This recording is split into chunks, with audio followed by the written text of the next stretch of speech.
Hello friends, good evening. আজ শনিবার, এখন আমরা পুরীর জন্য রওনা দিলাম। আমাদের ট্রেন ছিল 10:30, তাই আমরা ওলা করে 10টা নাগাদ হাওড়া স্টেশনে পৌঁছে গেছিলাম। ঠিকঠাক টাইমে ট্রেনটা দিয়ে দিয়েছিল, তো ব্যাগপত্র নিয়ে সবাই মিলে ট্রেনে উঠে পড়লাম। রাতের খাবারটা আমরা ট্রেনেই খেলাম। মা সাথে করে একটু আলুর পরোটা বাড়ি থেকে বানিয়ে নিয়ে গিয়েছিল। তারপর অনেক অপেক্ষার পর দেখলাম হাওড়া স্টেশনে এসেই ট্রেনটা একদম স্লো হয়ে গেল।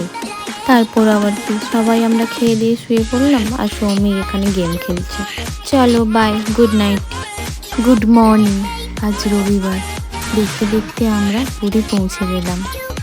আমাকে দেখে প্লিজ কেউ হেসো না, আমার কানে বড্ড ব্যথা করছিল, তাই এই স্টোলটা জড়িয়ে রেখেছিলাম।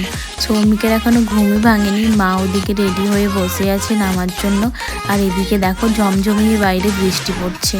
ফাইনালি আমরা পুরী পৌঁছে গিয়েছি।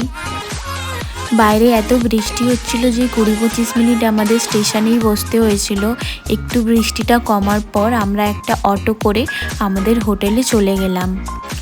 আমরা ছিলাম ভিক্টোরিয়া ক্লাব হোটেলে। আমাদের 2টো রুম বুকিং ছিল। একটা রুম সাথে সাথে আমাদের দিয়ে দিয়েছিল, আর একটা রুম আমাদের 1 ঘন্টা পরে দিয়েছিল। বাইরের জায়গাটা দেখো, ব্যালকনি থেকে এত সুন্দর ভিউ আসছে, মনে হচ্ছে এখানেই বসে থাকি। এখানে দেখো বাবা আর মা দাঁড়িয়ে দাঁড়িয়ে গল্প করছিল, আর আমি লুকিয়ে লুকিয়ে ভিডিও নিয়েছিলাম। এই বৃষ্টি বাদলের দিনে একটু চা না হলে হয়? সকাল থেকে যেহেতু কিছু খাওয়া হয়নি, তাই সবাইকে খুবই খিদে পাচ্ছিল, তাই আমরা 2টো মশলা ধোসা আর 2টো চিকেন স্যান্ডউইচ অর্ডার করে দিলাম। এদিকে তো বাবা আর সৌমিক ঘুমিয়ে পড়েছে খাওয়া দাওয়ার পর, আর মা আর আমি রেডি হয়ে চললাম বেরু করতে। হোটেল থেকে বেরিয়ে ফার্স্ট চলে গেলাম সমুদ্র ধারে। আর সমুদ্রে গিয়ে একটু পা না ভেজালে হয়, বাট পা ভেজাতে গিয়ে পুরো জামা কাপড় ভিজিয়ে চলে এসেছিলাম।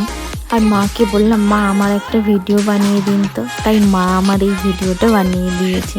এদিকে গোলা দেখতে পেয়ে ছুটে ছুটে গেলাম গোলা খাওয়া বলে, বাট কেন জানি না এই ছোটো ভাইটা আমাদের দেখে শুধু হেসেই যাচ্ছে। এই দেখো আমরাও হোটেলে এলাম, আর ওদিকে সৌমিকেরও ঘুম ভেঙে ব্যালকনিতে বেরোলো। ওকে বলছি একটু হাই করো, বুঝতেই পারছে না। এরপর স্নান করে চলে গেলাম দুপুরের লাঞ্চ করব বলে 13 পার্বণে, বাট এত ভিড় আমরা ওখানে লাঞ্চটা করতেই পারলাম না।